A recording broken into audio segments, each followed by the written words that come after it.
Good evening, ladies and gentlemen. Thank you so much for joining us for today's edition of HR Mentorship Learning Series.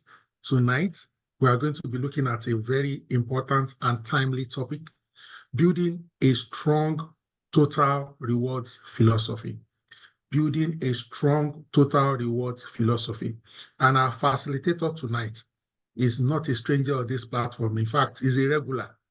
Okay, and his name is Patrick Umo Adiasung, and he's the head Human Resources VFD Group PLC. He has extensive experience around this subject matter, and I'm privileged and excited to have him as a brother, a friend, a colleague, and as a speaker tonight. Ladies and gentlemen, I would just like to read about his profile very quickly, just in case a few people may be meeting Patrick for the first time. Patrick is a transformative leader, business leader, and people manager with well over 14 years progressive and versatile experience that spans across non-profit, manufacturing, real estate, financial services, hospitality, oil and gas, as well as successful delivery of public sector people projects. His experience covers provision of leadership, people and culture, business strategy, operations management, and strategic project implementation. Ladies and gentlemen, he's an alumnus of Rome Business School, where he has a Master's of Science in International Human Resource Management, and he holds an LLB in law from Lagos State University. Note, not BSc law, LLB law. Patrick is a member of various local and global professional bodies. Some of them include Chartered Institute of Personnel Management, where he's a full member, MCIPM.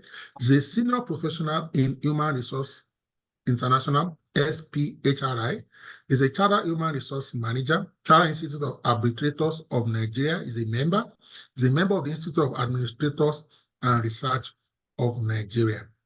At the moment, he is the head human resources with VFD Group PLC, where he oversees the people and culture function for the group while providing shared service support within the organization's ecosystem.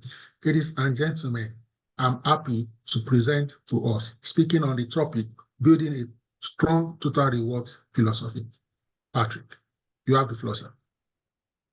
All right. Thank you very much, Yemi.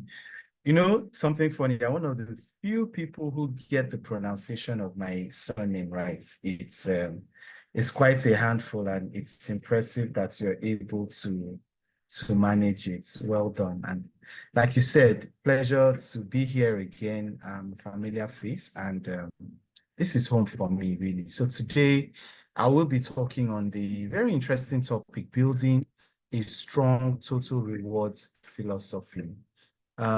This is one of those subtopics within the broad sphere of comp and ben, and it just, you know, we're going to have an interesting conversation tonight, really.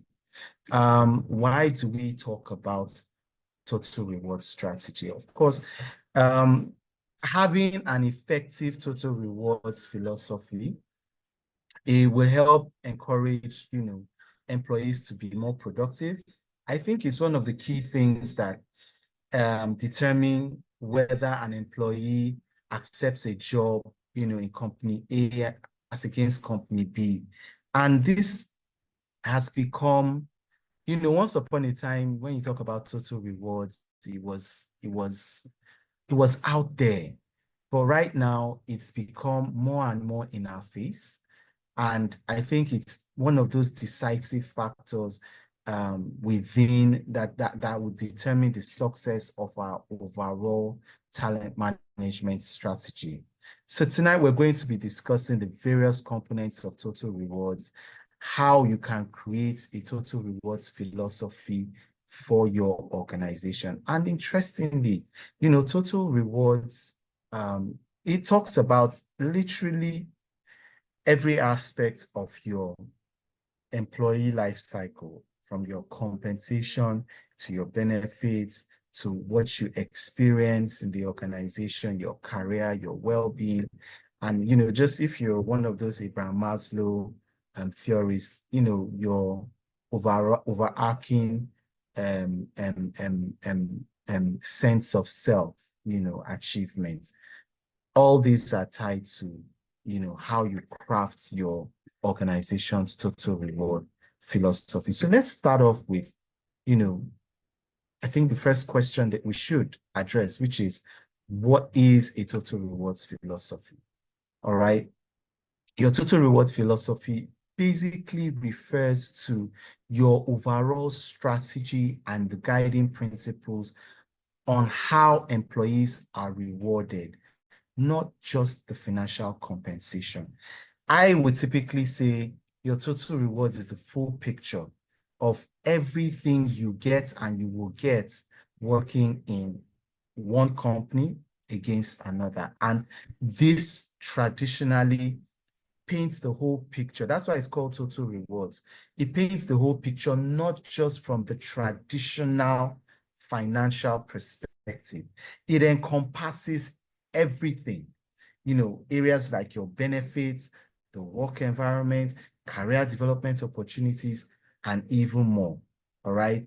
Room for growth, how performance is managed.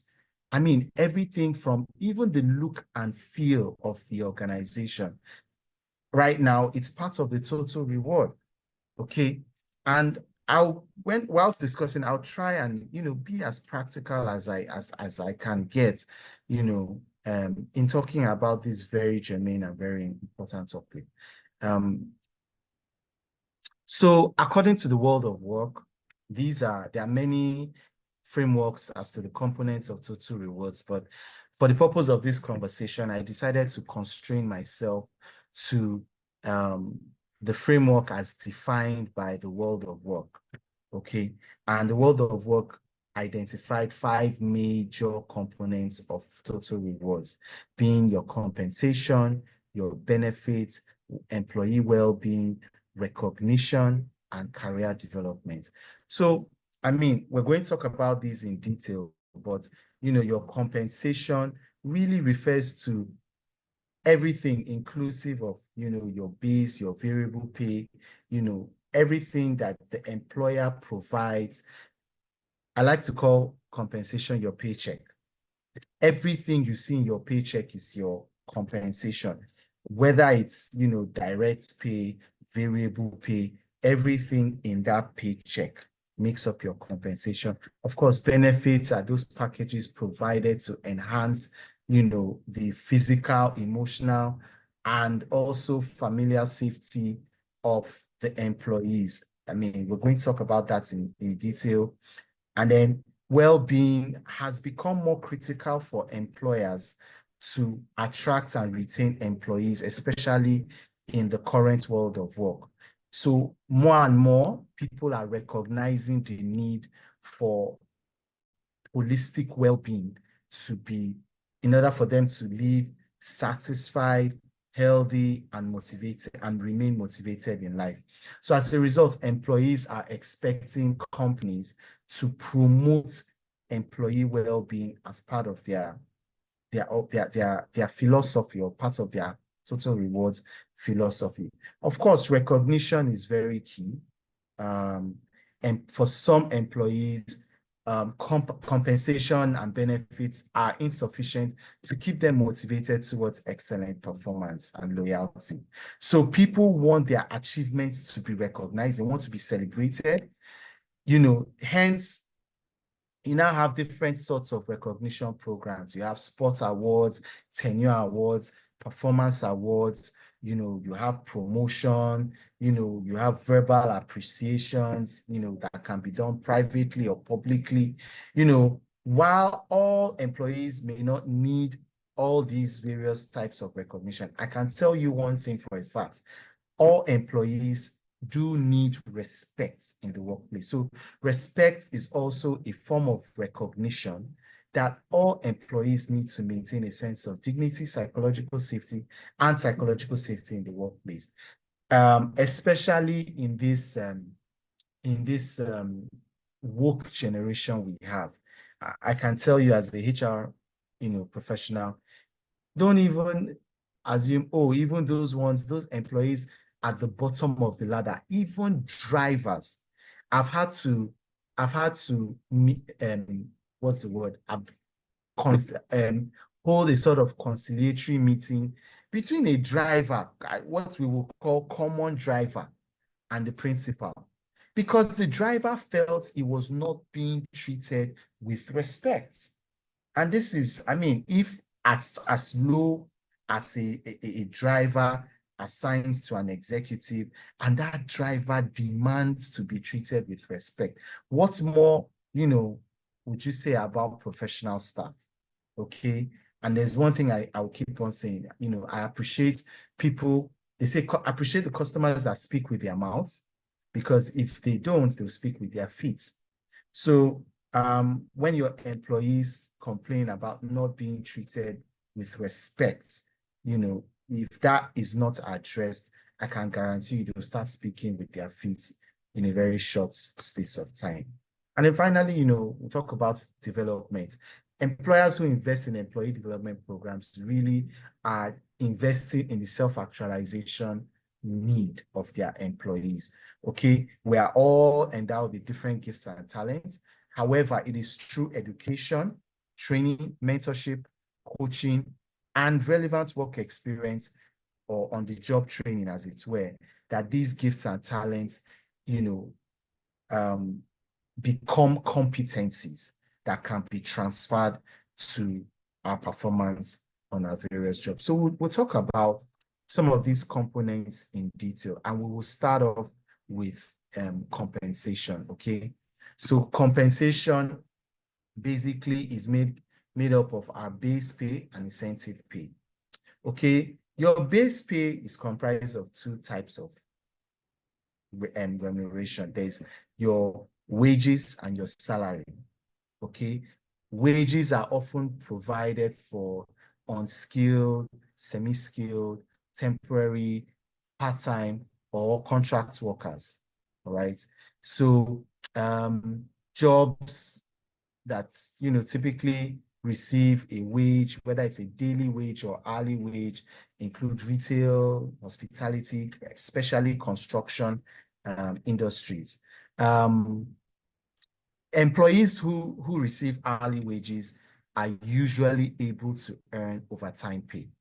All right. Even those who work in the factory. Yeah, if you work in a factory environment, manufacturing environment, yes, those type of employees or those kind of employees are entitled to receiving overtime pay because their pay is computed on an hourly basis. Okay. So this pay could also consist of any additional hours that are worked outside of the set contracts that they have. Okay, so it's important, to put these things in mind when developing contracts for employees who work on a wage system. All right. The next is salary. So salaries are typically provided to most full-time employees or skilled employees and those who fill management positions. So a salary often indicates that the organization has, is trying to invest in this employee for the long-term future. So both wages and salaries make up what you call the employee's base pay. All right. Commissions, on the other hand, are a form of compensation that is provided to employees, mostly in sales or revenue generating roles. Okay.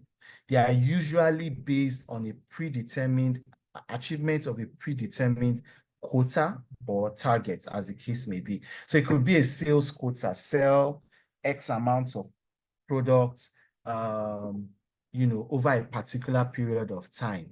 And then depending on, your achievements of your quota, or you have a bouquet of products that you have to sell, okay? And then you have a quota for each of those products you sell. Maybe if you're in the, I'm trying to think of an appropriate example. You work in a company that has more than one product, okay? Maybe your company makes sugar, tea, milk, and biscuits, okay? Right? So as a salesperson in that company, you could be given a quota of tea, quota of sugar, quota of biscuits, and quota of milk to sell. All right. So your entire target, as the case may be, will be comprised of, quota for each of those products you're to sell. So the higher the quota you reach, the higher percentage of your quota you reach, the higher the commission payouts will be. Commission rates are often based, on different specified factors. It could be revenue, which is the most common form of commission, or it could be on the profit margin, depending on the industry. Some industries will not pay commission on the actual revenue until they have removed the cost of that revenue, and then the commission will be based on the profit margin of that particular transaction, which is also very common in financial industry as well. That's where they do that style of commission payment. Okay. Some employees, they will work on a commission-only basis, while some employees will work on both a mix of both your base pay and your commission. All right. And then you have bonuses. Okay. Your bonus pay, sometimes companies offer bonuses based on the year-end business results, or it could be tied to the individual meeting their set goals. So maybe if you hit a particular threshold, you earn just a commission. And then if you go over the set targets for you as an employee, you earn a bonus on the extra that you did. Okay. So it could be tied to the individual employee's performance. All right. If they exceed their targets or their quota, they earn a bonus on top. All right. If you hit your quota or you go slightly below your quota within a threshold, you just earn your commission. Okay. Or it could just be based on the business's overall target, irrespective of how the employee individually performed. Okay. So, and then you also have what we call merit pay. Okay, this is a type of incentive that is given to an employee who meets their targets or performs very well in their role. You could be entitled to what you call merit pay. And then finally, there's the equity package. Okay, so equity is a part of compensation that essentially means that the employee is offered equity or ownership, in the company. Now, this ownership could be either in the form of shares, in the form of stock options. Direct shares would be, the shares are issued directly to the employee, either ex gratia or at a particular price below the market price for the share.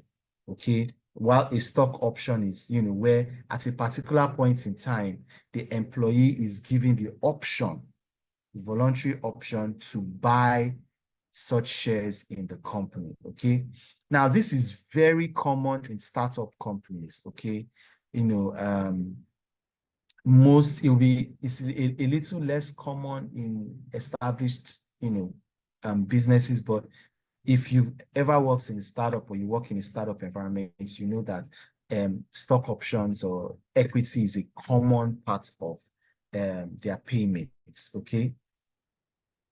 All right. So that's it about compensation. So next up, we'll talk about benefits. Okay. So benefits, there are two types of benefits, first of all. Okay.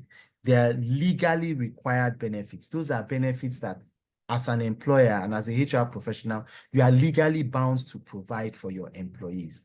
What are those legally required benefits? You have HMO, that's in compliance with the NHIS Act. You have NSITF, okay, Social Insurance Trust Fund, in compliance with the Employee Compensation Act. You have the National Housing Fund. You have the ITF. You have the pension, okay? So employer pension, which is a form of deferred pay, which I didn't talk about, but it's under compensation, So those are benefits that every employer. Oh, I forgot to mention insurance, group life insurance, group personal accident insurance is also a legally required benefit here in Nigeria. Okay. Now, aside from those legally required, statutory benefits, as they are called, there are also discretionary benefits that an employer can provide.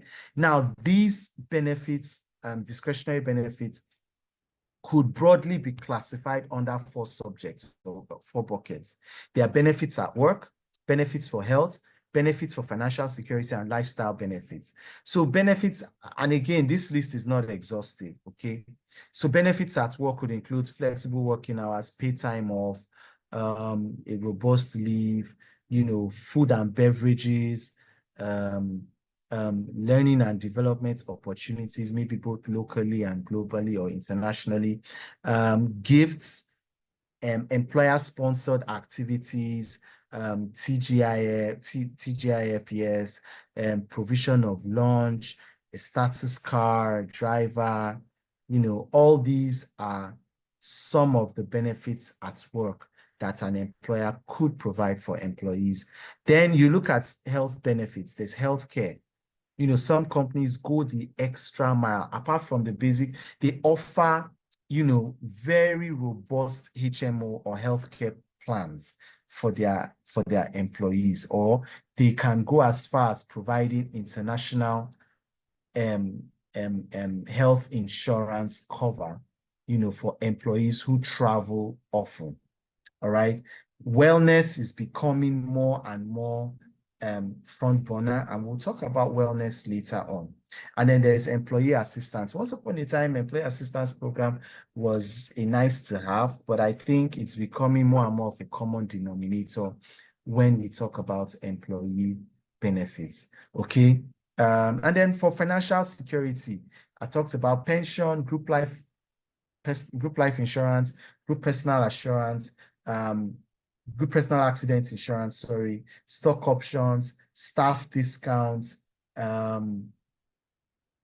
What other financial security benefits are out there?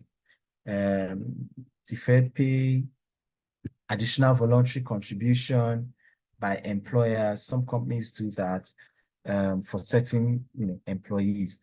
And then lifestyle benefits like remote work, commuter plans, provision of a crèche, club membership, trying to think of anything else that I may have missed. All right. If I missed out anyone, feel free to put it in the chat box, okay? And then we'll look at well-being, okay? So we've talked about compensation, we've talked about benefits, and then employee well-being, okay? So it's become more and more critical. Like I said, more and more people recognize the need for holistic well-being in order for them to be satisfied, healthy, and motivated. Okay. I've mentioned employee assistance programs. Okay. Excuse me. Employee resource groups. This is very important, especially for certain groups of employees, right?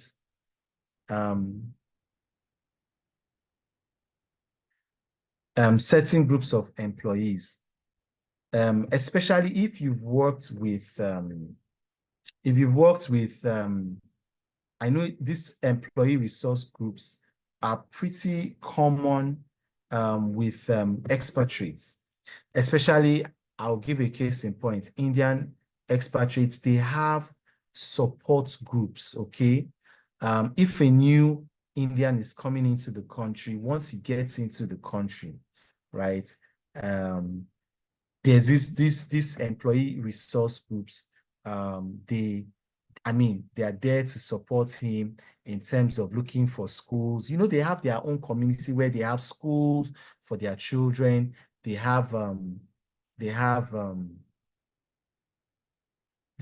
talk about, the kind of places where they can get accommodation in Lagos where they will be safe. And they just basically provide all the support a new Indian who is coming to Nigeria for the first time will need. Okay. Under well-being, you also look at topics like diversity, equity, inclusion, diversity, inclusion, equity, and belonging.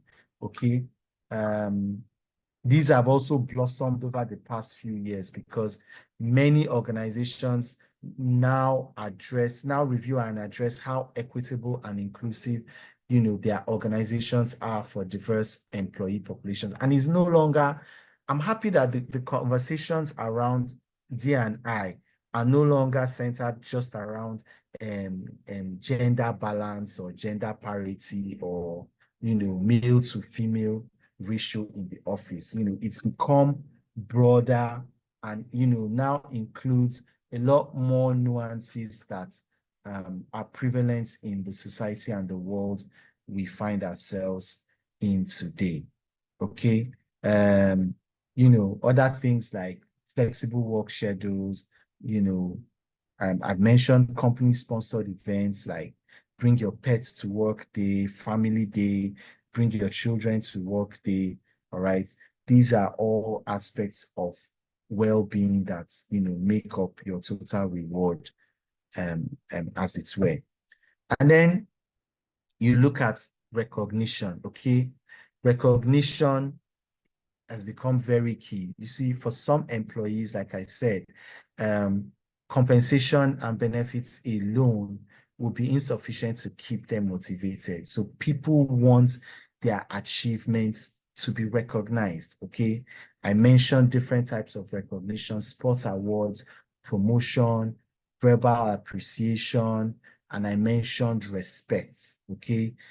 I mean, this generation of Gen Zs, or workforce, let me just say workforce they are not afraid to call out an employer who they feel is not respectful.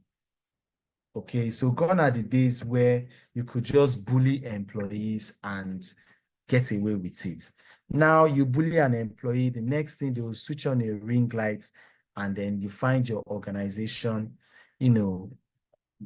on Insta blog, or one of these popular bloggers will just pick up your story, and that's the end of your employer brand. Okay, so respect is a very key and important part of your total rewards philosophy. All right. And then, just to wrap this segment of the conversation up, career opportunities, career development opportunities, okay?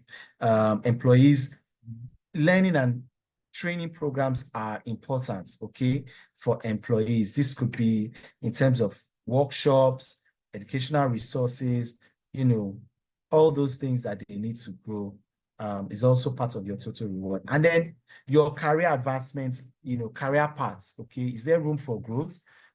Offering clear career advancement paths within your organization provides your employees with a sense of direction and purpose, okay? It will help them understand how they can progress in their careers and motivate them to invest, long-term with that particular, and within that particular organization, as it were. So when you tie in all of this, it forms what you call the total reward concept. So the total reward concept includes everything we've said, all the inducements for work, the financial and the non-financial inducements, okay? Under financial, your direct pay, your incentive program, your benefits program. Under the non-financial, you have your job environment, the job content itself, and your benefits, okay? So this is your total reward concept. So now this is where really the rubber hits the road. How do you go about designing a total reward philosophy if your organization doesn't already have one, or a total reward strategy if you don't have one in place? Okay, so the first thing I would say is you have to align your strategy or your philosophy with the values of your organization. Okay, so first of all, you need to understand your organization's goals. What is your organization trying to achieve? And then your total reward strategy or your total reward philosophy must reinforce those objectives of your organization. Okay, so for example, if your organization aims to become a market leader in innovation, your reward strategy or your reward philosophy must emphasize rewards for innovative thinking, problem solving. Okay, if your organization wants to reward, what else can an organization pick as their reward system? Okay, if your organization wants to become a leader in, I'm trying to think of another area of business.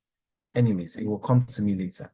Okay, so anyway, you tailor your philosophy to the strategy of your organization, where your organization is in its life cycle. Is it in its startup phase? Is it in its growth phase? Is it in its establishment phase? Whatever phase in its business life cycle, your philosophy must speak to it. I mentioned that some aspects of your pay mix are more suitable for startups, while some are more suitable for companies that are already established.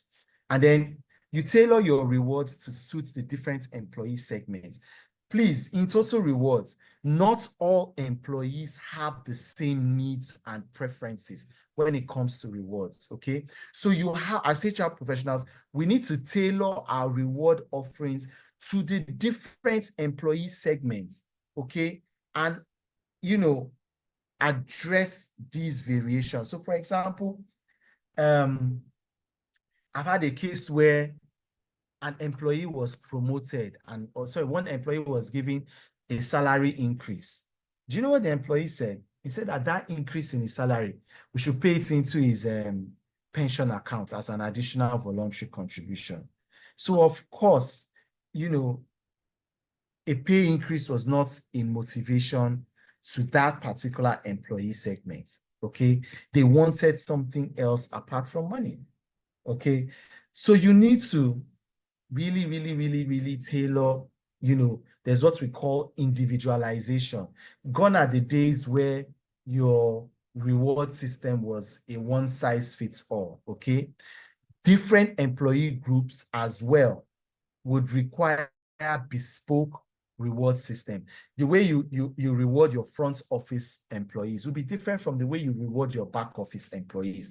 The way you reward your executives will be different from the way you reward your non-executives, okay? The way you reward your senior management would also be different from the way you reward your junior team members, okay? It is not going to be one size fits all. Okay, I can imagine if a company wants to buy cars for everybody, and then you have, even if you have just 100 staff, okay, and say you want to buy cars, so you can't, okay? So you have to individualize it. You have to customize it to suit the needs, tastes, and preferences of each group of employee, each segment of your employee, and that's the only way it will work, okay? If your workforce is largely Gen Z or millennial, you have to tailor your reward system to resonate with that particular segment of your workforce, okay? Then you set budget. One of the most important things in your pay philosophy, I would say, is affordability. So there is no copy and paste. You can't copy the reward philosophy or the reward strategy of another company because it may not be the same. I remember when I was doing the last pay structure I was involved in, I did a mini pay survey, right? And I got pay data from different companies within that industry. And based on that, we're able to put some structure together, right? Do you know, I mean, at the end of the day, it boiled down to what that business was able to afford. Yes, you've done the survey. Yes, you can say, oh, this is where we want to play in the market. We want to play in the 60th percentile of the market. At the end of the day, when you have computed the financial implication of playing in that space, if you can't afford it, you can't afford it. Okay? If you don't have the resources to play there, then there's no need. Okay? You have to manage your costs and you have to prioritize. Okay? And then one other aspect is, you know, your employee input and feedback. This is also a very, very important aspect of designing your pay philosophy. So you are rewarding employees basically, right? And what's the best way to know what sort of reward will resonate with the employees? By asking them, engage them, engage your employees, okay? You have to actively seek employee feedback to help identify if your current reward system is working or not. Because if you don't do that, your retention rates will keep going down. And then you need to continuously improve your reward system. Okay. As you receive the inputs, you know, it's going to provide valuable insights in refining your reward strategy over time. So it will allow you to adapt to the changing workforce expectations and preferences. All right. And then it will help you balance short and long-term rewards. Okay. So your pay mix must be a fine balance of both your short and long-term rewards. Okay. You have to consider both the immediate and the future needs of your employees. Okay.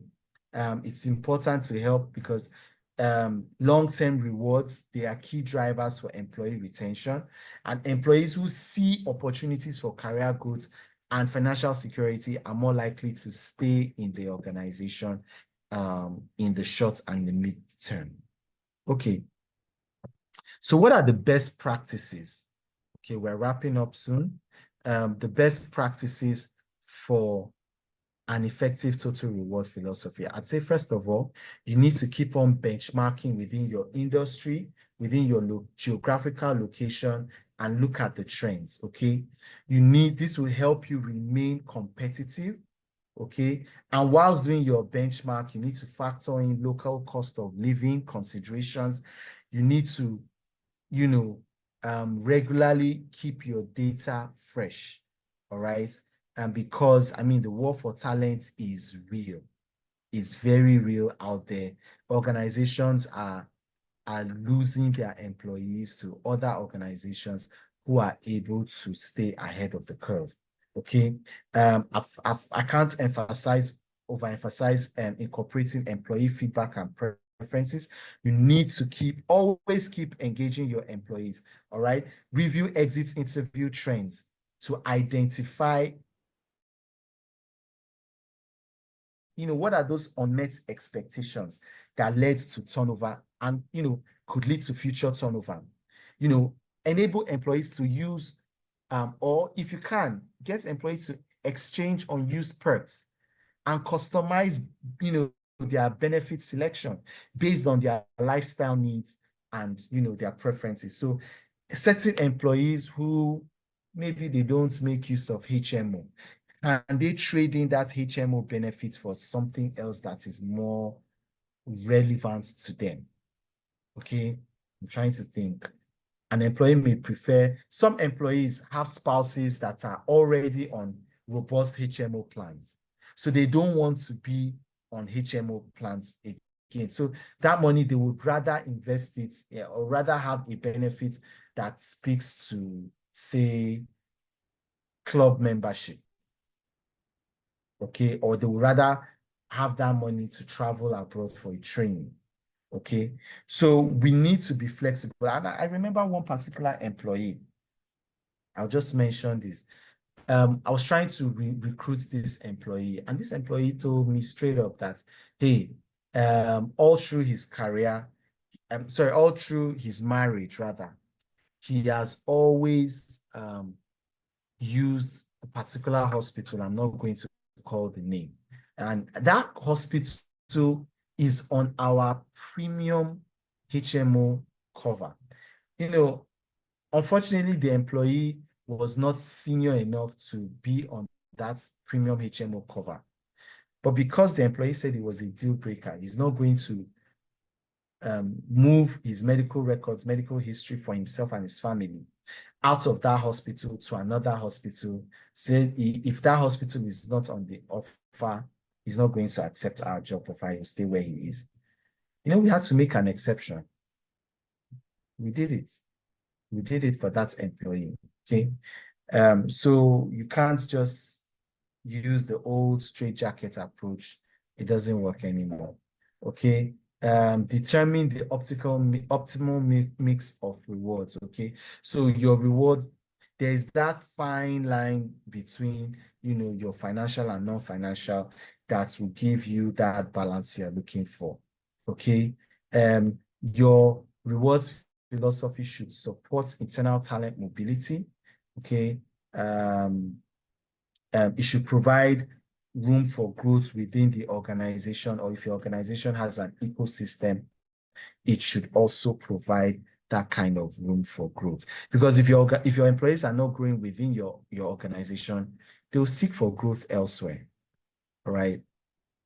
And finally, some trends in, you know, your total reward strategy or total reward philosophy that are becoming more and more mainstream. Okay, I'll say this. Traditionally, let me start with this. We are used to the traditional pay surveys, okay, that give you the reports maybe. So if you do a pay survey now, it will give you the pay survey analysis for, say, 2023, you know, period in view. But do you know that one trend that is becoming more and more ubiquitous is real-time compensation benchmarking? Nobody wants to wait till the end of 2 years before they benchmark their pay. So you now have, you know, websites that provide data for, you know, real-time compensation data. Places like salary.com, PayScale, Mercer, Glassdoor, you know, they all provide real-time compensation data for benchmarking. And that is, you know, becoming more and more the norm, as against conducting traditional pay surveys. You commission one company to do it, and, you know, that's a trend. Okay, analytics, predictive analytics is coming on board. Thanks to AI, AI can now help companies tailor their rewards to individual employee preferences and performance. Okay, and it does this by analyzing historical data and patterns. Okay, personalization of rewards. I've said this, and I don't want to overflog this. Okay, you know, we would have to tailor compensation more and more to the specific needs, preferences, and the performance of each individual. So you must customize, you must provide feedback, you know, to keep improving and customizing your pay, your rewards system. All right. The impact of remote work on your total reward. So, I mean, the rise of work from home or working remotely has introduced a new dynamics to total reward philosophy. So understanding these impacts is actually crucial to adapt to this evolving workforce landscape. All right, so of course this will birth technology, employee engagement issues. You know, your compensation will now have to factor in geographical considerations. And then, you know, I think last on the list is gamification of reward and experiences. So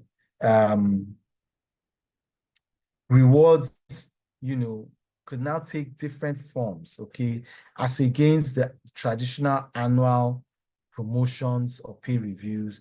You now have what you call leaderboards, and many companies are already doing this, by the way. Personalized challenges, which will mean tailoring your rewards to the individual preferences and career aspirations of your employees. There will now be frequent smaller rewards as against waiting for the end of a particular period before you can reward employees, for their performance. All right. So on this note, I think we can take questions, we can take comments, we can take feedback. Thank you so Prof. much. Yemi. Thank you for that excellent presentation. Of course, I didn't expect anything less. So I actually prepared for you. I have questions, only me. I have like 10 questions for you. But before I go to my questions, let's quickly see what we have in the chat box. Somebody asked here, it says that how reliable or accurate are the figures on platforms like Glassdoor and PayScale? How accurate and reliable are they? Especially to the Nigerian market, I want to believe. Yeah. So their use in Nigeria is growing. Okay. I have used PayScale and Glassdoor. So they will not give you exact figures, but they will give you a range. So if you are looking for a range, they are very useful. Okay. Remember I said the era of doing salary surveys every 2 years, that era is coming to an end. Okay. So people want real-time data, and websites like Glassdoor, salary and PayScale, salary.com, yes, they provide this. And I'll tell you something. The last 3 times I had to do a justification to my board for pay review, in the organizations I was working with. Guess what? There was no data on cost of living in Nigeria. I had to go to, I think it was salary.com. It was there. It's not a Nigerian website though, but I got the cost of living in Nigeria. I got it from there, okay? So these websites have been tremendously useful. I found them very useful, okay? And I think you would also find them useful. But if you're looking for 100% accuracy, I can tell you, even the pay surveys done by the Big Four, right, are not 100% accurate. But they will give you a reliable range. When you say range, plus or minus, margin of error. Prof, what's an acceptable margin of error? Plus or minus 5%, 5 to 10%. Keep that in mind. If you're looking for an exact accurate now, even the ones done by the global consulting firms, it's not 100% accurate. All right. All right. Thank you so much. We have another question on the chat box, but I will respond to that on your behalf with your permission. So somebody is saying here that there's like a law that insists that organizations must provide medical or HMO for their employees. So what Patrick was saying, alluding to, I listened carefully, in his particular instance, he said that, for example, maybe your spouse, where they work, also have a cover for you. So what you need to do as HR, once a team member insists that, oh, my partner has a cover, just get some documentation. It could be their ID card, or when I say ID card now, their HMO card from the other party, and file it. The important thing is the person has a cover. It's not like 100% that it must be you or your organization that covers it, because they are also aware that most covers are family covers. And in the principle of insurance, generally, when two people are insuring the same thing, there may be some conflicts there as to who takes. So once you do the documentation, don't just take a verbal thing or a verbal information and leave it at that. I hope that has been helpful. So to some of my own questions here, please, Patrick, how do you account for generational differences and diverse workforce needs when developing a total reward strategy? So the first thing you do is you segment your workforce, because you see, the major mistake you don't want to make is building a pay total reward philosophy or a strategy that doesn't resonate with your workforce. So if you find out that the major portion of your workforce are, say, millennials, right? You need to customize your total reward plan and package to suit the needs. So I would ask, what are the compensation and benefits packages that resonates with a typical millennial? A millennial is thinking of, every millennial should be thinking of owning a home, how they want to own a home. Okay, that's very key to every millennial. I don't know, I'd say most millennials, right? I'm a millennial. I'm thinking of, I need to stop being a tenant. I need to own my home, right? So those are things that would quickly resonate to a millennial. What else would resonate to a millennial? I mean, I would say most of us on the call are millennials. I think education subsidy for my children, because most millennials are parents already that have dependent children. All right. So if you put in a benefit like child education subsidy, it would easily resonate to that segment of your workforce. Again, if your workforce is much younger, let's say you have the largest segment of your workforce as Gen Zs, for example, what are the things that resonate with Gen Zs? I talked about lifestyle benefits, okay? The Gen Zs are all about the lifestyle benefits. They want TGIF. They want company-sponsored events. They want, who can help me with something that resonates with what the Gen Zs would want? They want if you buy them, they want tech, they want tech. If you're buying gifts, company gifts, those are the ones that if you buy them iPhone, what's the latest iPhone? I hear iPhone 16 is coming out or is already out.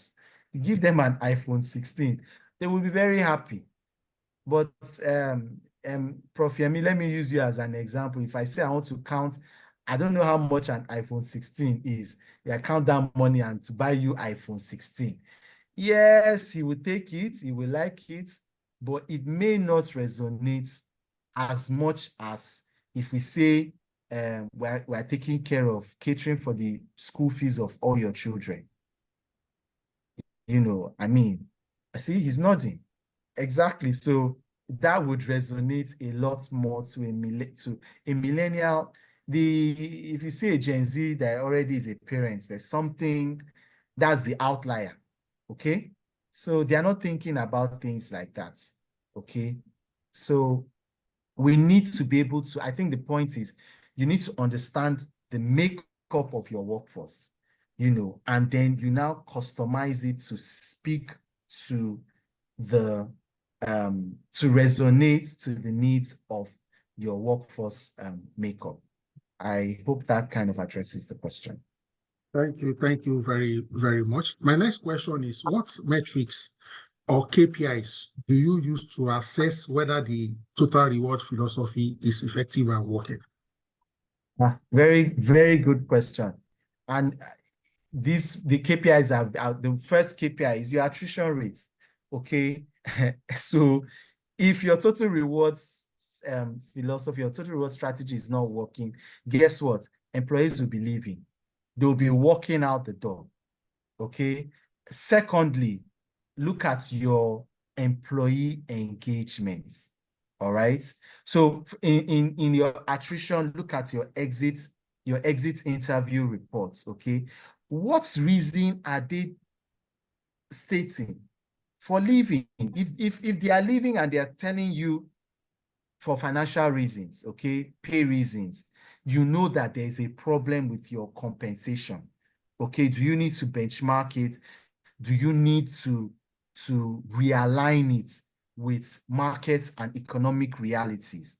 Okay, if they are complaining about your organizational culture, okay, they are complaining about toxicity. Remember, we said that it's not just about salary and benefits. We talked about well-being, okay?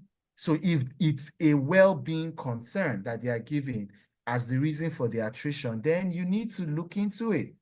You know, there was a company that did not believe in this work from home. They said they were stubborn about it, that their business model could not accommodate remote working, blah, blah, blah. When they started losing their best hands, right? Overnight, their business model changed to accommodate remote work. Okay. You know, by the time exceptions now become the norm, okay? Because and I kid you not, the employees were bringing offer letters from the companies that were poaching them, and were giving them 2-3 days work from home. So if you are going to match those offers, you are no longer just matching the financial figures, you are matching the benefits. So before, counter offers were based on only matching the financials. Now, if you are making a counter offer to an employee, you are matching the benefit. So if that company is giving him 2 days work from home, along with salary increase, you will give him the salary increase, you will give him the 2 days work from home, whether your internal policies provide for it. Guess what, HR, you will write a memo seeking management override or seeking exceptional approval for Taiwo or Lawoye to work from home twice a week. And then guess what? Taiwo's colleagues that see Taiwo working from home twice a week will approach HR and say they too, they want to work from home twice a week. Guess what? Exception becomes normal. I don't know if that addresses the question. Thank you so much. Thank you so much for that response. Like I said, I came prepared for you today. My next question, Patrick, you know, I don't know whether to say we're in an economic downturn or somersault, but what adjustments do we need to make to ensure that the sustainability of the total rewards program without demotivating employees? You know that normally when you say something is a philosophy, really, it should have some stability, but things are changing too quickly. Yeah, you see, you know, one thing I said in designing a pay philosophy, you know, I try to bring in that reality. You see, at the end of the day, the biggest key is affordability. If your company is a startup, you cannot, they say be your level part-time, right? You cannot benchmark yourself. Thank you. You can't give what you don't have. You are a startup. A startup is a startup. You can't benchmark yourself with the industry players. Your business is 2 years old, and then you are benchmarking yourself with people that have been in the industry 20, 30 years. Okay? You're not being realistic. All right? So pay what a startup can pay. But there are many things even in the startup world we do. A startup can give you a huge job title. I mean, you can be, your job title in a startup can be executive director, right?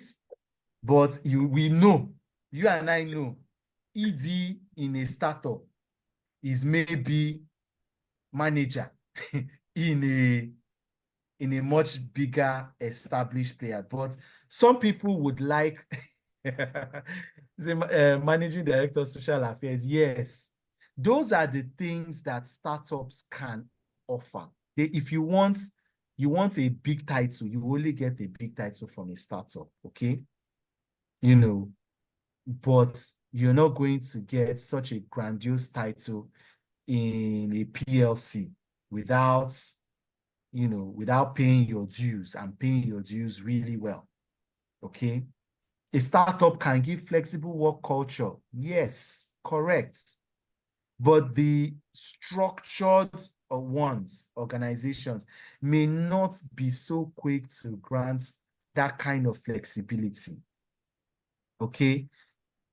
If you are looking for work-life balance, a startup cannot give you work-life balance. We all know that. For a startup is blood. They want blood because what it takes to build, they're in that building phase, okay? They want people that will sacrifice, they will demand for blood compared to those that are already established. They are on, a plane, when it's trying to climb up to what we call cruise altitude, right? That's where all the engines are blaring, you're hitting certain speeds, takeoff speed, and you're struggling to climb. But that is the life of a startup. If you are not ready for stress, if you want to chase work-life balance, you know that a startup is not the place for you. If you want to chase a heavy salary, heavy compensation, quotes, or base pay, you probably will not get that from a startup. But a startup can give you flexible working. A startup can give you a grandiose job title. A startup can give you stock options. If you want to you buy into the company, to have an ownership stake in the company, you can get that from a startup. You want to join Unilever today, and where do you want to see Unilever shares from? They're already on the exchange, and the big boys, the professional equity traders are buying and selling and trading in those shares. You'll be lucky to grab a hold of those kind of stock options or shares, as it were. Okay. I hope I was able to. So that realistic affordability, you need to just situate yourself, situate your philosophy in the reality of your organization. The pay philosophy for a startup is different. The reward philosophy for a startup is different from the reward philosophy of, an industry giant. I hope that was a good attempt to address my well-prepared question. Yes, I just have two more. So be rest assured that you will be out of here in no time. Now, when we talk about base philosophy, and you talk about, for example, job vacancies, should a company's pay philosophy not even begin to reflect somewhat from the job vacancy? So, for example, when you put on the job advert, pay is competitive. What can we infer from that? Well, so, pay is competitive is a very subjective statement, okay? What you are competing with and what industry you are benchmarking yourself with will obviously be evident in, the figures at the end of the day. But I think that's just a ploy most of us to when we don't want to put the real figures out there. Okay. Companies that are sure of what they are offering will put the figure and, let those who are able to deal with what they have on the table come and deal. So again, when we talk about, again, who are you benchmarking yourself with? Like I mentioned during the session, the last pay structure I was involved in designing from ground zero. We did a survey, we benchmarked ourselves. Unfortunately, that company was still in its late startup phase, okay? And it benchmarked itself with people that have had a not less than a decade head start over them. Clearly, your business portfolio cannot compare with those companies. But then you are competing for the same talents, the same talent pool. Okay. So what they did was, that's when you now segment. Okay. You segment your key and critical roles. You see those roles, whether you like it or not, if you're going to get the best hands, you have to at least be competitive with what is available in the market. So let's say your company is a tech startup, right? What are the roles that, whether you like it or not, you must be able to attract talent. You must be able to pay minimum of at par with the market. All right. Your front-end developers, your back-end developers, your engineers, you must pay minimum of at par with what the market is offering. But maybe your back-end roles like HR, finance, you can decide to pay what a startup would typically offer. A HR manager in a startup is not going to be what a HR manager in a multinational will earn. Sorry, Lumniba. We have some. Oh, you obviously you probably work in a startup, okay? Definitely, but you can give big titles, okay?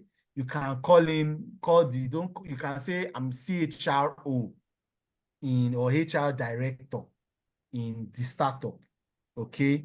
But you know that you cannot offer the big compensation. And then you play with what you have, and then you offer what is, as Prof. Yemi said, what is competitive within your realities. Okay. Okay. So my final question for tonight, you see, in my little experience of moving from to to fro here and there, I have worked with business owners. People we call owner manager. Sometimes street language, we say one-man business. And I've come to realize that the pay philosophy of the organization stems from their personal philosophy. Now, what I'm saying now, I need people to listen to it actually. So, for example, generally speaking, some Christian owners have tended to be more capitalist in orientation. Some Muslim owners that I've worked with, so I'm speaking based on people I've worked with. I'm not generalizing, please. I'm speaking from a direct experience. Some Muslim owners I've worked with, for example, have tended to be slightly more socialist in orientation. So sometimes you see the religious conscience or affiliation of the business owners directly or indirectly playing out. Let me use another parameter. I've also worked with business owners or managers from the north. I've worked with from the southeast. I've worked with from the southwest. Also, you will see some form of cultural. Now, that culture may not fuse with religion and fuse with other things. So what I'm trying to say is that, we're talking about building a strong total rewards philosophy. Philosophy is deep, and philosophy has so many inputs. So as HR, don't forget that if you are creating a new philosophy or want to propose a philosophy or you want to amend a philosophy, you need to consider your critical stakeholders. Where are they coming from? I'll give you an example. So, I mentioned religion, I've mentioned tribe.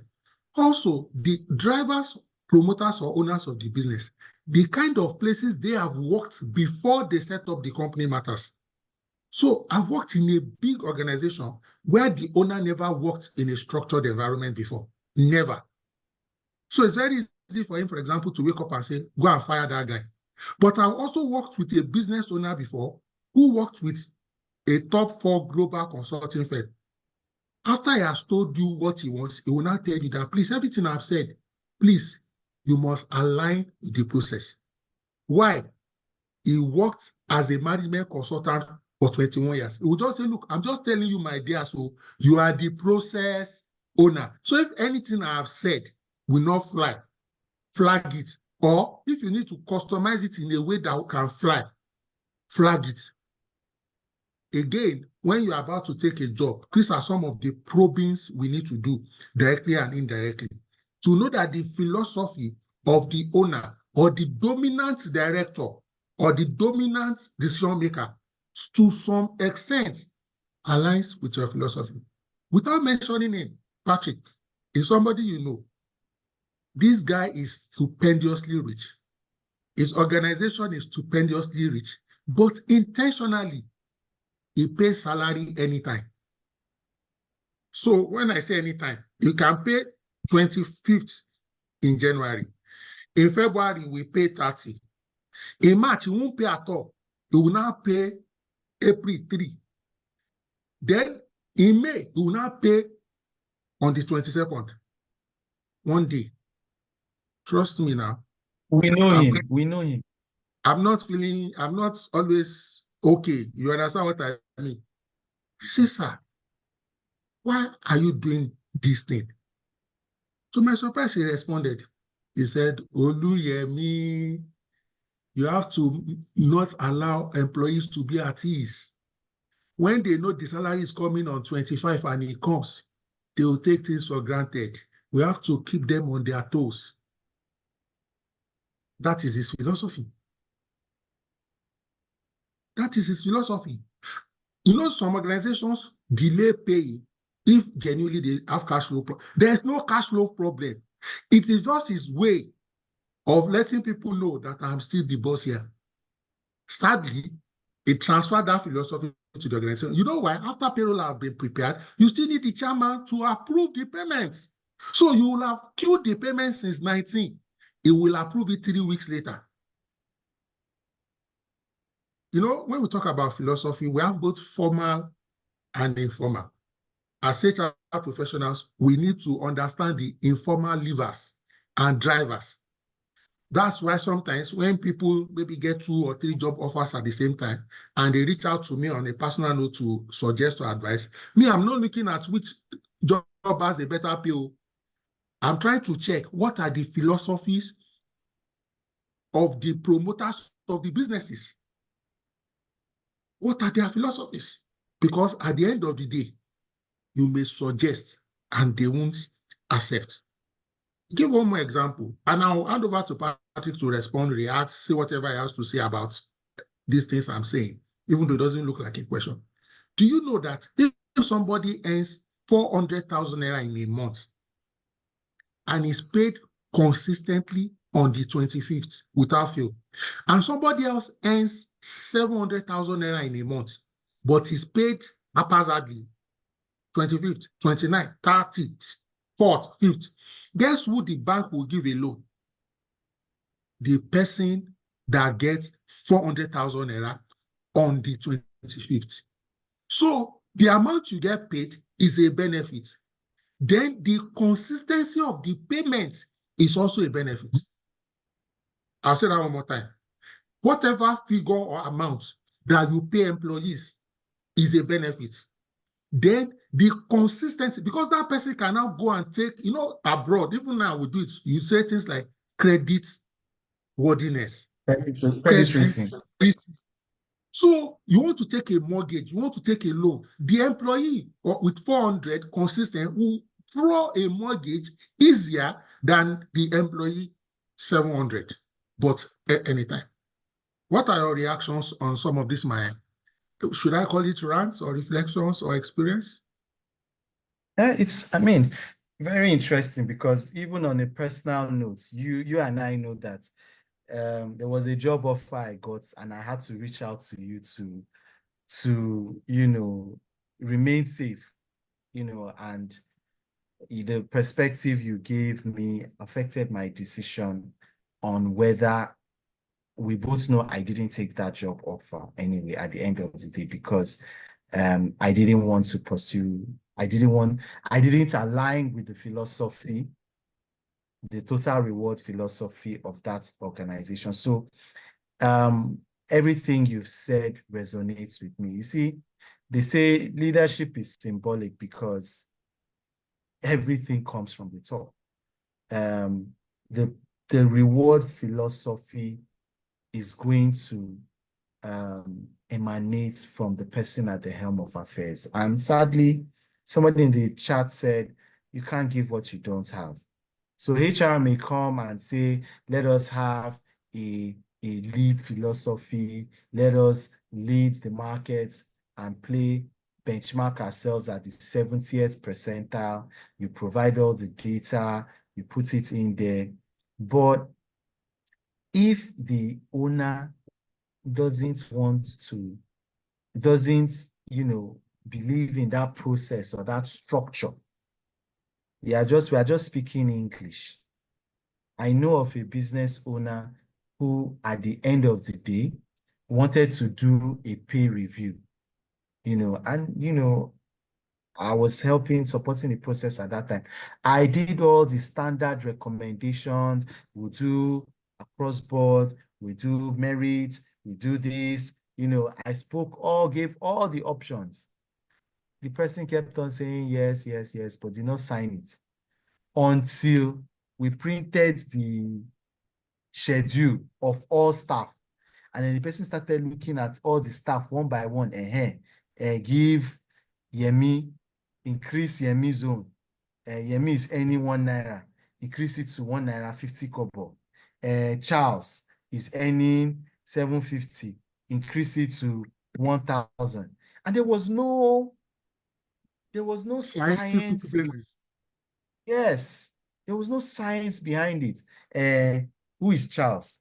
I don't know. I don't see that Charles. He's not working. Leave him as he is. And I was looking, I was like, wow, is that how it's going to be done? Sadly, that is the philosophy. So what is the pay philosophy? Is sentimental, is eye service. So it's those employees that are doing eye service that will get the pay review. And then what you reward gets repeated. So if somebody does eye service and you reward them for eye service, guess what? They will repeat it. Then the person who is really working hard behind the scenes, but is not visible, will now leave their work and start doing ujuaye, quote and unquote. Okay? And then guess what? Your reward philosophy, like Dr. Yemi has said, will now be, it's not merit-based. It's not performance-based. What is your reward philosophy? Eye service-based. So you find, this is where Peter Drucker said, busyness does not is not equivalent to business. So you find people running around looking busy, but they are not really being productive. And this is a company worth billions, of course. How long do you think that company will remain in their market share? Not very long, because those professionals who are seasoned professionals, who are competent hands, who take pride in the value of the work they do, they're not going to fit into your philosophy. So there's this saying, you don't attract what you want, you attract who you are. You would only be able to attract and retain lazy employees who are only competent in eye service. So it's not a performance-driven organization, it's a politically driven organization. And then what you have as the organizational culture is backstabbing, eye service, toxicity all around. That is the philosophy. And sadly, where does the philosophy start from? The top.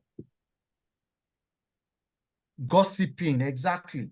You have a culture based on gossiping, backstabbing, eye service, And the time people should spend being productive, they will spend it looking for how to, you know, either take credit for somebody else's job or how to just politicking and politricking all over the place instead of being productive. And sadly, that's what will happen. So be careful what you reward. I think that's the lesson to be learned.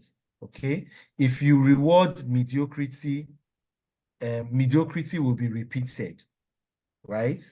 And if you reward performance and you have a skills-based reward system, what will be repeated is further skills and development. Also, performance would be what would be repeated. All right. Thank you so much. Thank you so much. Just before we wrap up, perhaps anyone wants to either ask a question by voice or you want to make a contribution, a comment, share an experience.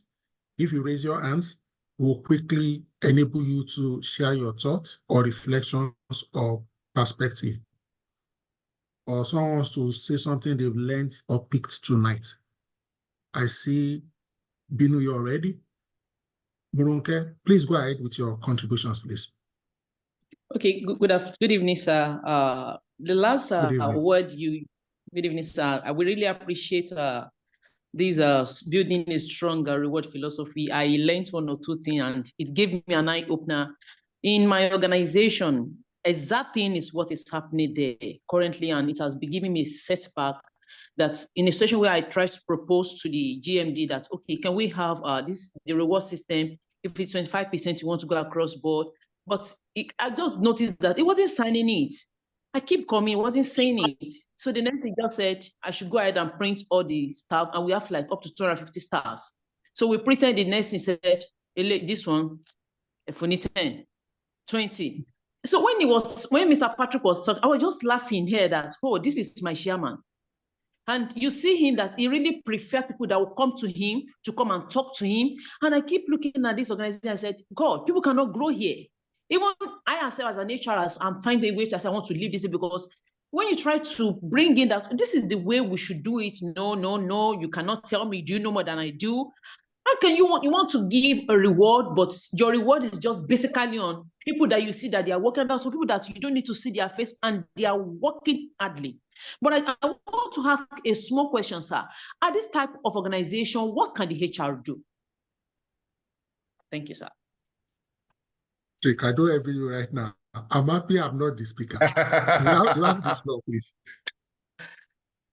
Oh, you know, there is this prayer, the serenity prayer. God, give me the grace to change what I can, to accept what I can't change, and the wisdom to know the difference. Okay?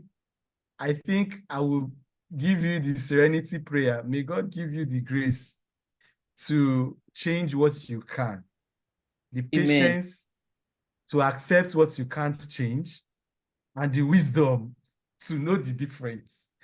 Because, I mean, these are shoes that I have been, and as professionals, HR professionals, we have all been, you know, at some point or another, except you were lucky, you started your career in KPMG, PwC, Deloitte, you know, if you started from NYSC, you just went straight there, and you know, you've spent 13, 14, 15 years there. You are now a partner. You may not be able to relate to some of the things that those of us that have been around, you know, we've moved, like Dr.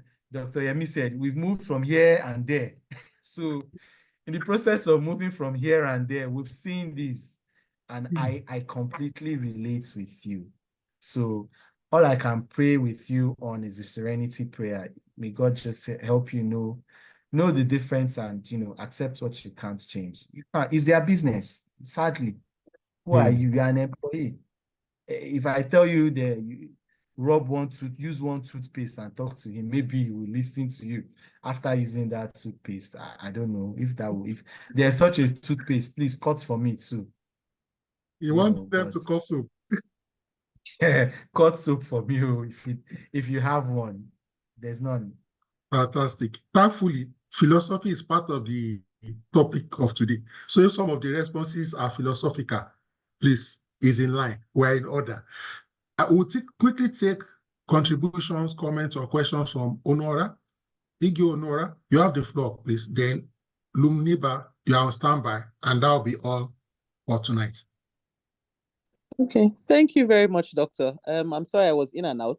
Interestingly, this topic, the in and out was because I was chatting with my new MD.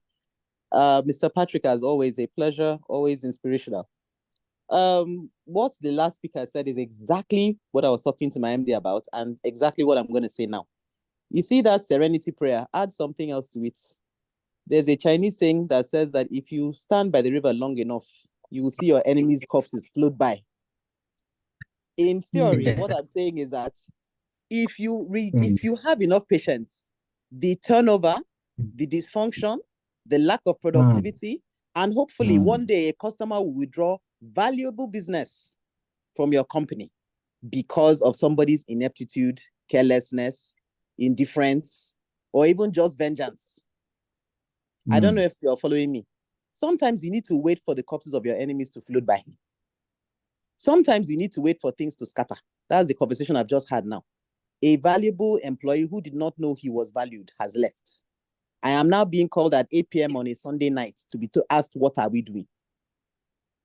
And my answer is, we will talk tomorrow, ma. So be patient. Continue doing that which you need to do. That which you know as a professional and as a person you should do. At the end of the day, as Mr. Patrick said, it's their business and nobody is tying you to it. If you put enough value in yourself, you create enough good networks, your reputation is good. Opportunities will meet you where you are and you move on to the next step. But in the meantime, do everything you can to keep your conscience clear and your hands clean and document as much as you can. That's, I think, the best advice anyone can give you. Thank you. Wow. Thank you. So much. Wow, that was awesome. That was awesome. And a pleasure to have you here as well. Wow, awesome. Stella, if you want to speak or any other person, don't mind me. You know there's public holiday tomorrow. I'm in a good mood. You can still raise your hands and we'll recognize you. Lumniba, you have the floor, please. That's quotation or Chinese theory is deep, man. You will see your enemies float by. What deep more?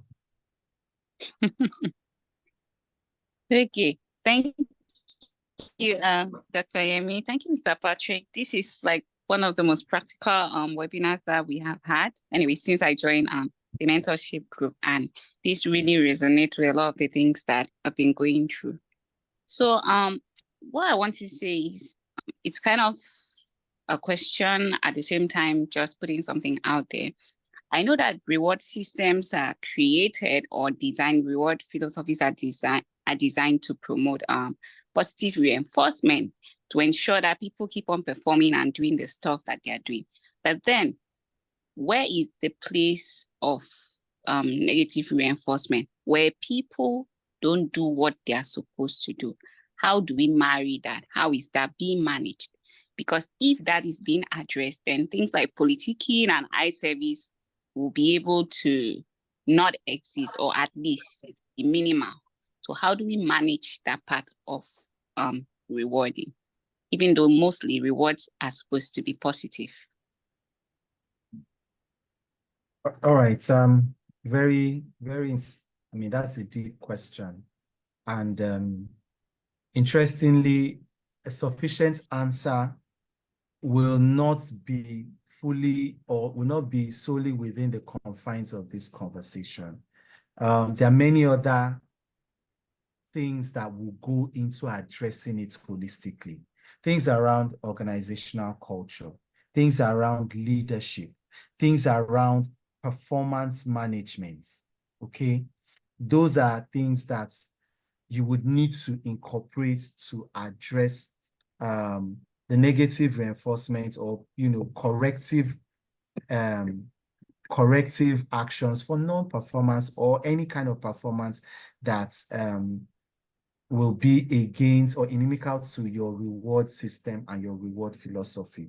So these are things that all work hand in hand. Your reward system actually doesn't work in isolation, all right? It works in hand with your performance management system, okay? Again, it aligns with the organizational culture. Now, sadly, if your organizational culture is negative, right? That's what the conversation has been. A positive reward system, they say culture eats strategy for breakfast. So design the best total reward system or design the most articulate total reward philosophy. And that is what we've been saying, if your culture doesn't reinforce it, it's just going to be, one beautiful policy document on one shelf somewhere, okay? But, it's not what will be the practice. So sadly, your strategy and your culture must align. Your reward strategy and your culture and the leadership mindset all must align. And then your performance management system would, so all these things will work in tandem to deliver the positive reinforcement, the corrective reinforcement, to drive those desirable behaviors, to drive the attraction, the retention, the reward system that you want to build for your organization. So it doesn't work in isolation. Okay, you have the floor. Yeah. Okay. Thank you so much, Patrick. This has been a very, very insightful presentation. And I'm really loving it. And as I said earlier, I'm going to go over and watch this as soon as Dr. Adeosun uploads it. Watch it over and over and over again. Okay, having said that, you have actually mentioned about reward philosophy and things you should look out for when you are designing reward philosophy. Something like look at the age bracket, the Gen Z, the millennials, and the rest, and what actually resonates with them that they are going to find as, makes them tick on the job, so to say. Okay, now, what if you want to design a pay philosophy? What should you look out for in designing a pay philosophy? Because I know that's actually different from a reward philosophy. Thank you very much. Okay, yeah, so your pay philosophy is just one subset in the overall total reward philosophy, okay? That's a very interesting angle. So when you talk of your pay philosophy itself, so you ask questions around your market positioning, okay? How do you want to position yourself in the market? Do you want to lead? Do you want to lag? Do you want to match? Okay. That's one of the first questions you would ask in designing the pay philosophy, not your total reward philosophy. Okay. Again, you look at affordability. Like I said, everything without considering affordability will be wasted efforts. You can't say you want to lead the market and yet your budget can't support a pay philosophy that seeks to lead the market by, say, 70th to 80th percentile, okay? So in designing the pay philosophy, it's important maybe for HR to work in tandem with finance to understand what your revenue, what your budget is, and then you can build the pay philosophy to be realistic within your budgetary constraints. Again, you look at your business strategy, okay? So if you are in a rapidly, your business strategy is focused on rapid growth, okay? Your pay philosophy must be designed to be able to support this talent acquisition strategy, Okay. Now, note, I'm not going within the broader ecosystem of your total rewards philosophy, which is the topic for today. I am constraining myself only to pay philosophy. Okay. Then you would also look at benchmarking. Okay. Because you now need to do your internal equity analysis, and then you would now look at things like your salary benchmarking. Okay. And then you will now, at the end of the day, now look at, after designing your, and in operationalizing your pay philosophy, do you have green circles, red circles? Where do the jobs now sit within the pay philosophy that you've designed? I hope I said a lot, within the short constraints I had to answer that question. I hope that answered it sufficiently. So let me just add a few more things to support Patrick in response to that. And just to also mention that throughout today's presentation, Patrick had also alluded to components of pay philosophy. But just to be a little more explicit and reinforce and recap what you have said. For example, part of your pay philosophy, there must be the regulatory side. So the minimum wage is something that must be factored into your pay philosophy. You can't do that. You can't do without this. Things like tax, pension, all those things that are statutory and regulatory, very important. Another thing you want to consider is pay transparency. So in your organization, as part of your pay philosophy, is your pay transparent or confidential? I'll say that again. Do you want your pay to be transparent? There are companies abroad that everybody knows everybody's salary, as in don't need to guess. And that's why when they advertise vacancies, they put the range. Now, if you look at federal government, state government jobs, they do complete pay transparency. And it's part of their pay philosophy. So you know how much a professor earns, a senior lecturer, everywhere. There's no, and that may be good. That may also have its own downside. So you look at regulatory, you look at pay transparency, if you want it to be transparent or you don't want it to be transparent. So legal pay, Patrick already mentioned market competitiveness. You also now want to look at the final thing I'll just add is the pay structure. For example, how do you want to spread it between basic pay and allowances? What kind of allowances do you want to make available? Then the benefits, do you want to monetize the benefits or insist on people get the benefits? What do I mean? So for example, Patrick mentioned education support. I know organizations that education support, they will pay it to your account. But I also know companies that they will never pay you that education support. They will ask you to bring the invoice from the school and they will pay the school. Of course, the education support will be in a range. So if your child's school is above the range, they will pay to the maximum of the range and then you top up.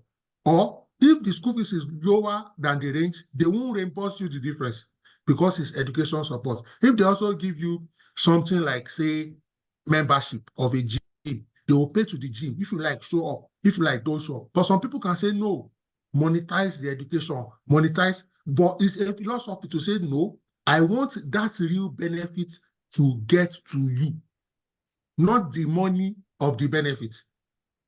So these are the kind of things. And Patrick also mentioned copiously the fact that as much as we can be flexible, that we should consider having flexibility in our pay. I'll give you an example. And it happened to me in one organization. Patrick knows the organization. So they used to do what they call upfront housing. Now, this organization is like 33 years old. And I have absolutely nothing against upfront housing. I love it. But because we are now having Gen Z in the workflow, I propose to the management that can we have a flexible housing policy? What do I mean by flexible? Let's have the two options, yearly upfront housing or monthly upfront. The people who want yearly, just use this form. On your work anniversary, you will get it. The people who want monthly, every month you will get it. What are we trying to achieve? I even told them that, because I know from experience in that organization, any month they pay that housing, because they pay for every staff at once, will be shivering like this. I say if a lot of people opt for, well, let me, if some people opt for monthly, it will flow better with our cash flow. Then we have two sets of employees. The people who want lump sum are happy. The people who want spread are happy. Why must we make everybody lump sum or make everybody spread? So that can also be a pay philosophy where you introduce flexibility and choices.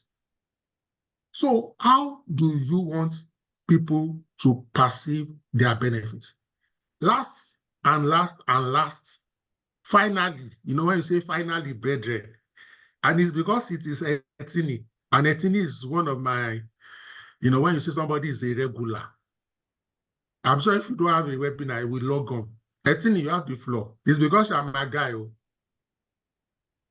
Mr. Akpabio, please go ahead with your contribution. Okay, thank you. You are sharing the grace for us, so you know. Thank you very much. It's actually a question I want to ask. Okay. Mr. Patrick is here for you. Okay, thank you, sir. Thank you. So I just joined our organization this January. So I now here I inherited a very bogus pay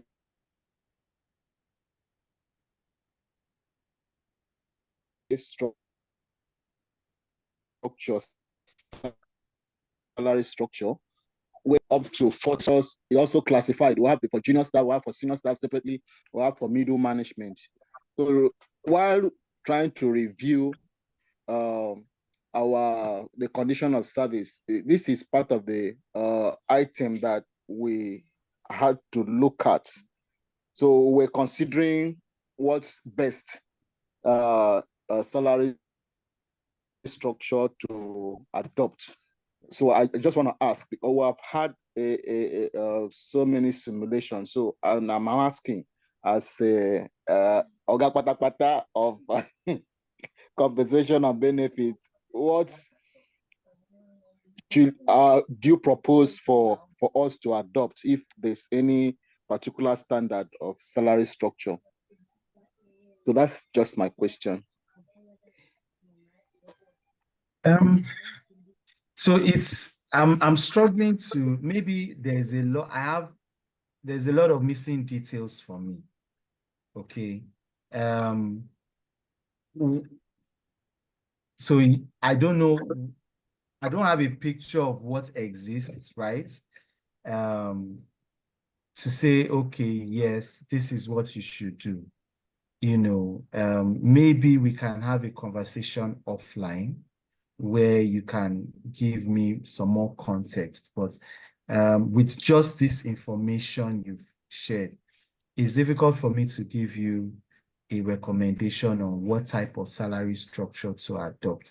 Your salary structure, your pay mix should naturally be different. So when you're talking of executive pay, for example, there are certain elements that should be part of your executive pay.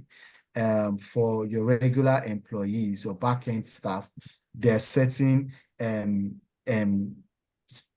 standard pay structures that are applicable in the pay mix. When you look at sales-related roles, there's a particular way the sales pay structure is structured, right? Sales pay is structured. For non-professional staff, there are also recommendations here and there. So there are many questions. You know, I would like to say, okay, what pay range are you adopting? What's the grade range grade range progression? What's the range for your grade progression in the pay structure? So I can give you industry standards, okay? Again, some of these industry standards, they are specific to certain industries, okay? What industry are you playing in? So too many questions too many holes that are missing for me to give a full answer to this. I would just like to suggest, yeah, let's take this conversation offline, and then I could help you, you know, better. Just look me up on LinkedIn, Patrick Umuadiasong. Send me a message, or if you reach out to Dr. Yemi, he can share my contact details with you. Absolutely. Absolutely. Okay, I'll reach out to you. Then I've connected you on LinkedIn. Oh, you've connected me. Okay, so send me a message on LinkedIn. And I'll share yeah, my contact. we are connected on LinkedIn, but I will still request your phone number so I can chat you on WhatsApp. All right. Thank you so much, ladies and gentlemen. And I think on this note, we would like to call it a night.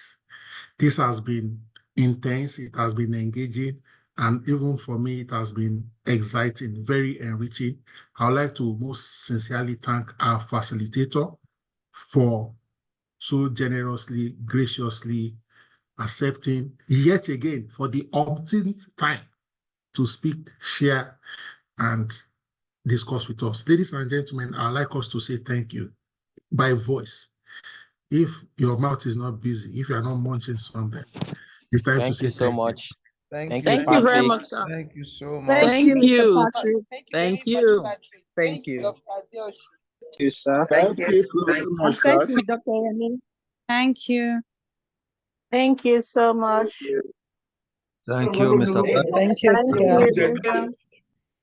All pleasures. Thank Thank you very and much. God bless you. Good night. Thank you. Gracias. Thank you, Mr. Patrick. God bless you. Thank you, Doctor.